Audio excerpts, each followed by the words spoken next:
this is the best day that this interview could be happening, because I feel completely overwhelmed today. And thank goodness Sandra Lee's here to help sort our brains out. Yes. So, Sandra, thanks for coming in today. What can you do for us? Okay, so you're telling me, explain a wee bit more to me about why you're feeling overwhelmed. What's going on for you? Look, even at my posture, I can feel it. I'm totally like, so I have several sort of little jobs on the go, and feel like I'm being pulled in loads of different directions. And then I just have my own emotional things that are going on in my life, including obviously lockdown. So it's just like I'm just pulled in so many different directions by so many different things, and I'm finding it hard to sort of stack everything out and look at it clearly. It's like I just see a jumble. It's probably the best way to explain it. And when you're feeling that way, tell me how is it affecting you physiologically and emotionally? Try and describe some of those feelings. Well, I hadn't even realized. I was so hunched over even there, and I know usually when I do this, I'm all like this, and So you come in all happy and let's do this. You're kind of shuffling and sneaking into your seat there earlier on. Yeah, and even we're doing a yoga class through Life Lounge. And for the last couple of weeks, whenever I've done the class, anytime I've done something even simple, like sort of like lifting my arms up, it's been like a real effort. I feel like all my joints are just seized up. And I haven't been sleeping as deeply as I usually do. Right. And I just keep eating rubbish. So it's just kind of, there's like a lovely combination of like a perfect storm of nonsense there. So you're feeling quite tense everywhere. You're holding yourself tighter. And the lack of sleep.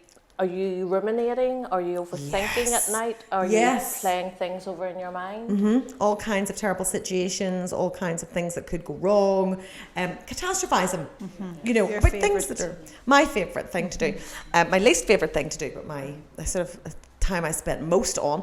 So lots of ruminating, lots of, and bad food. It's like my brain can't think of anything except chocolate and crisps and carbs and pizzas. And, do you know what I mean? It's comfort food, exactly. I'm eating my feelings, and I can't seem to shake it off. So what you've explained, what you've just described, is what a lot of us are feeling at the moment in terms of overwhelm and what we're going through with the pandemic. There's a couple of things that you've picked up on there. Catastrophizing, you use that word. And when we catastrophize, what has happened is we have been emotionally hijacked, okay? We've got two brains. We've got the emotional brain and the rational thinking brain. And what you're describing is you're operating at the moment from the emotional brain. Now, our emotional brain gets triggered when we see threat, okay, or conflict, or we have too much on. So what has happened when you trigger that is you fill your body with adrenaline. You're ready to prepare to fight, run, fight or flight. So that's what you're experiencing. You've triggered that, but you've also triggered cortisol, which is the stress hormone. So all the feelings of the tenseness that you have just described, how you feel emotionally, you can't think of everything's just a lump. Did you describe it? A thing, everything's just thrown in together. We can do two things to help combat that. We can change our body language to help us feel more confident in the moment and to move ourselves into the rational thinking brain. And we can start to process our feelings and understand them a lot more to really express what's going on with me at the moment, okay? So if you are happy to, I'm happy to share a couple of those with you. We could do the power posing first, and then I can go in and explore how you are both feeling, right? What you're presenting with at the moment. Power posing? Love it already. It's right up my street. Okay, so we're going to do some power posing now, and if you're interested in knowing more about power posing, it came from Amy Cuddy's book. She's a social psychologist, and her book is Presence, bringing your boldest self to your biggest challenges. Okay, so the whole point of power posing is to get our bodies in the frame of mind, to give us confidence. and it's about taking up space. So I'm going to share a couple of them with you just to reduce the overwhelm that we're currently feeling, okay, and to move us back into that rational thinking brain. So if we stand in what we call the Wonder Woman pose, which is feet hip width apart, or you can go shoulder width apart if you want to go further. Okay, I'll stick at hip width, but you can go shoulder width if you want. Hands on hips, okay? Your stomach in, that's good for your posture. Your chest out, your shoulders back. Your eyes are on the horizon. You're the hunter, not the hunted, okay? And what we're going to do is, I add this to the power posing because really when you're feeling tense and stressed, breathe from the diaphragm. So for anyone who does the yoga or the Pilates poses, you'll know what I mean from the belly breath. So what we're going to do is we're going to breathe in on the count of 3, hold for 1, and exhale slowly for 4. Okay, so we'll do that 3 times to really get the benefit of this. And inhale for 1, 2, 3, hold, exhale 4, 3, 2, 1. Again, inhale, 1, 2, 3, hold, exhale 4, 3, 2, 1. And let's do another one. Inhale, 1, 2, 3, hold, out for 4, 3, 2, 1. Okay? So that's one. The science behind power posing is if you hold a power pose for 2 minutes, you will reduce the cortisol, which is the stress hormone in your body, and increase the testosterone, which is our more resilient, powerful, confident hormone. Okay? So that was a Wonder Woman. I'm going to do another one called the winner pose. So again, it's hip width or shoulder width apart your feet, okay? And put your hands up in a V shape as if you've crossed the winner's line, okay? Or it's V for victory, or the winner's pose, as this is known as. This time your chin is slightly raised to the sky, okay? As if you've just crossed that victory line. And again, if you want to just do the breathing yourselves, okay, do 3 deep breaths while you're posing like this. It's all about expanding in space, owning your territory, okay? Regaining that confidence and reducing the stress as much as possible. Trying to get rid of that cortisol that's filled our bodies, that's made us feel very frustrated, stressed, anxious. You want to try and get rid of that. So 2 minutes of a power pose.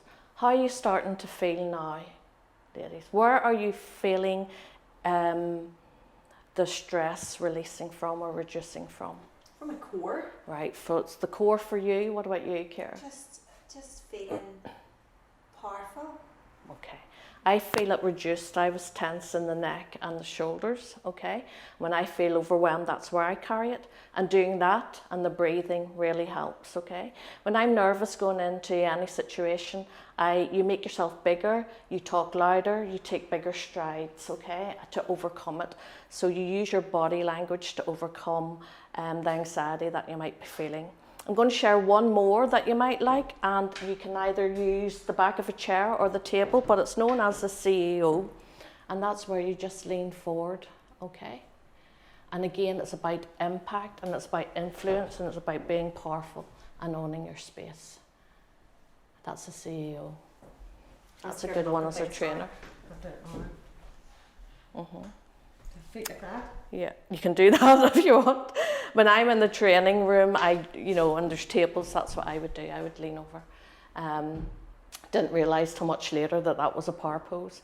So really, that's what power poses can do. It's all about reducing the cortisol, increasing the testosterone, and changing your feelings physiologically. And now we can talk more about your feelings emotionally to try and calm that down. So we can tackle it from 2 aspects. Okay?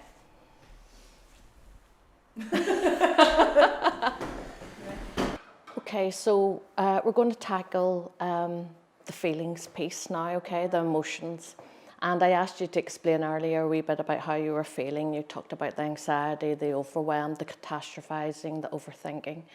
I'll go back to that in a second. But what I want to share with you is a way of being able to be more emotionally agile. Okay, so when we're in that space of overwhelm and catastrophizing, that we don't stay there. Feelings come and go, and this exercise that I'm going to share with you will move us from that space of overwhelm into a more rational thinking mind, where we're being more productive, we're more focused, and we're making better decisions. Okay, so to do that, I want you to think of the ruler. Okay, we call them ruler skills. And the first R is all about recognizing your emotions. Okay, so if we just focus on the first R for now, and I say, recognize the emotion that you're having at the moment. Again, tell me a wee bit about what is that emotion, and is it something you feel regularly? When does it come up for you? Well, I think overwhelm is the sort of most. There's a few kind of muddling around there, but overwhelm is kind of like the overarching feeling there. It doesn't really happen to me all that much, and it hasn't happened in a long time, because in lockdown I didn't have all these different projects on the go. I'm still in lockdown, but I've got online projects now that I've created. So I think that's it as well. I'm not used to being as busy. Yes. Okay. So we're going to recognize the emotion. You've named it as overwhelm. We're going to understand the causes and consequences of it. We'll label it, we'll express it, and the last R is we'll regulate it. Okay? So let's all share one. So my one, for example, was also overwhelm. Like yourself, a lot of things coming up for me, and this in the middle of it all as well, and I'm having to take one step at a time. But for the last few weeks, I've been feeling in that space of overwhelm myself. Okay, so me and you've got overwhelm going on. What's going on for you, Ciara, in terms of how you've been feeling, the main emotion? You know, I had that just before Christmas. For 2 months. The overwhelm was just, it's like, obviously with the makeup business and stuff. Now it's an uncertainty feeling. It's very, very uncertainty, and the longer that lockdown goes on, because even up until Christmas, when it came to my other business, it was, well, sure, as soon as lockdown, we'll get back to normal, we'll get back to this, we'll get back to my courses, we'll get back to makeup. And now it's nearly like, is things ever going to get back? Am I going to get back to doing my courses? Am I going to get back to doing my clients? It's now getting to the point where there's even a deeper shift. So it's the uncertainty that I'm feeling, and it's a bit kind of, I don't know what direction to be going in. And the brain hates uncertainty. Because uncertainty puts you in that position of having to strive, doesn't it? And that constant striving, keeps you in overwhelm. So all we're doing, and all the pandemic has done for a lot of us, is triggered that overwhelm. So when we recognize we're in that space, we have to do the work to move us out of that space. So when I go through the ruler skills with you, just by us talking and naming, expressing the emotion, recognizing the emotion, by us sort of understanding the cause and consequences of it. So you've explained what's been going on for you. You've explained how the uncertainty is now kicking in the longer it goes on, okay? Now we're labelling that emotion, okay? The very act of understanding your emotions and labelling it puts you, it's a cognitive act, so you have to think about it and process it, so it puts you into your rational thinking mind. So even going through this stops you staying in that space. Okay, so we're now at express it, and what do we need to do to regulate it? Okay, there's a couple of things we can do to regulate it. First of all, I want to explain that our emotions, we all have them. There's no bad or good emotions as such. You need to process them and understand them. So there's a lot there around your self-awareness, okay, and why you show up the way you do during high-stakes situations, for example, or stressful situations. And then what you want to do with that is put yourself into understand what's triggered it and how you respond as a result. Okay, so start recognizing patterns about yourself. So when you're in overwhelm, what tends to happen? Do you make rash decisions? Do you jump the gun? Do you explode at people? You know, how does that come out? What's your behaviour that follows the stress or the overwhelm?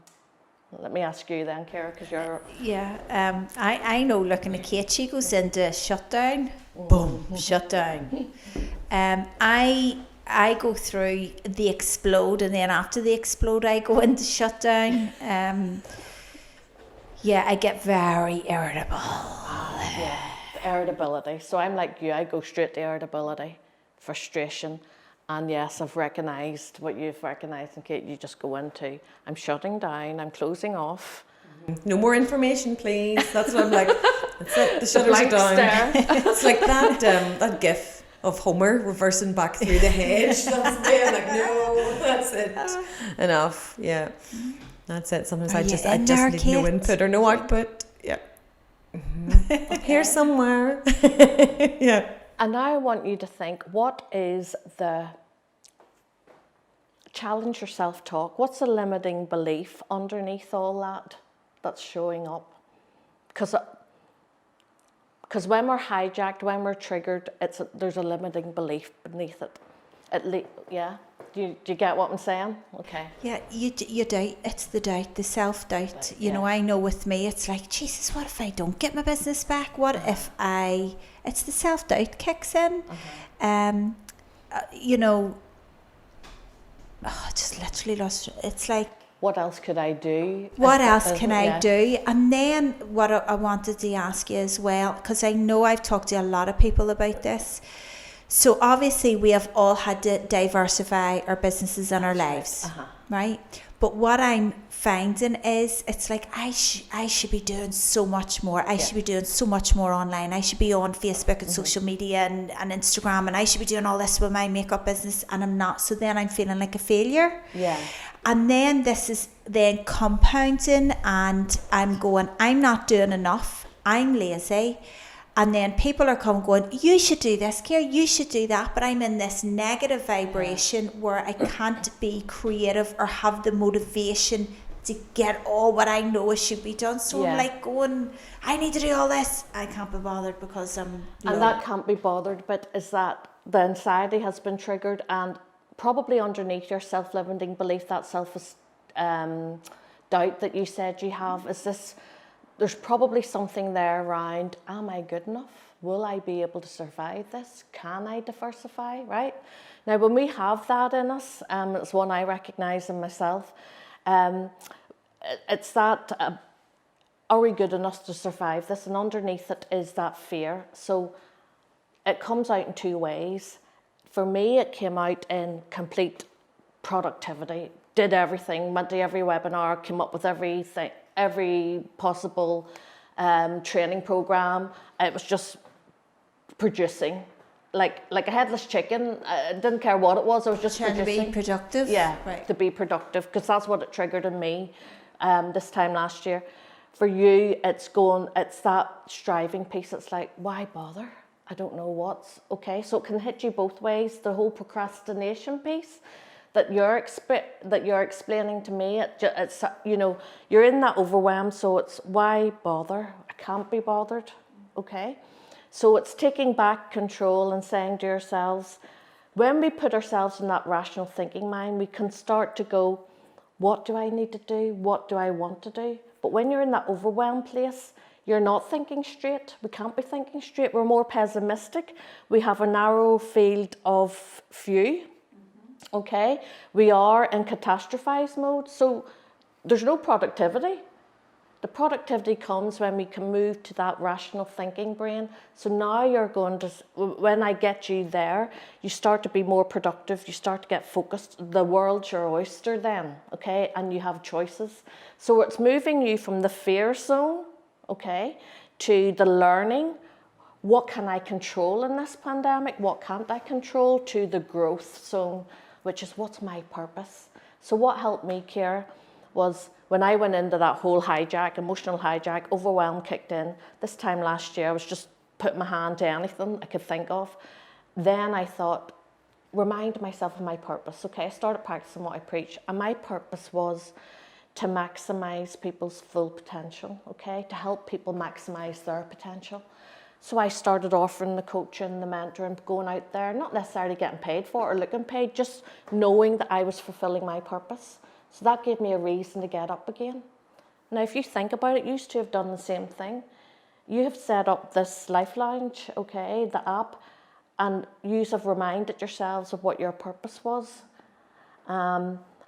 So by giving, by out to the community, by helping others, by supporting others, that's a product of how you were feeling during that time. Yeah. So go easy on yourself that you're not, you know, being productive in the space of, you know, your makeup. Yes, I know, and I think as an entrepreneur, would never feel like we're doing enough ever. And you do the comparison thing, which is always a bad idea, because I'll look at other makeup artists and go, my God, I'm not doing enough, or I should be doing this, and this, because there's always going to be somebody doing something different or more or whatever. But this was your different. Yeah.